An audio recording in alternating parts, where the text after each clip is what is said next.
શું કે ભાઈબંધ તો આપણે હેડ્યા છો સારું પડવા અને વાગી જશે 10:44 તો હવે ચાર ઉપાડીને આવીએ તો અમારે તો પાછા 11 વાગે ચા મૂકા 11 સાડા 11 ખાવાના ટાઈમ એટલે હવે 4 ઉપાડીએ પકવાય છે ખેતરમાં જોઈ લો ભૂંડાને કેવું બગાડ્યું છે બાજુના ખેતરમાં દેખાય છે ને બે દિવસ પહેલાં જ આવ્યું હતું ભૂંડ આવ્યા તો આ ખેતરમાં પોણી વાળ્યું હતું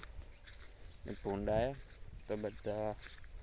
હવાની પથારી ફેરવી નાખી અજમાન જોઈ લો તો મમ્મી હવે વાટી રહી છે આપણે હવે ઉપાડીને જઈએ ઘરે જય માતા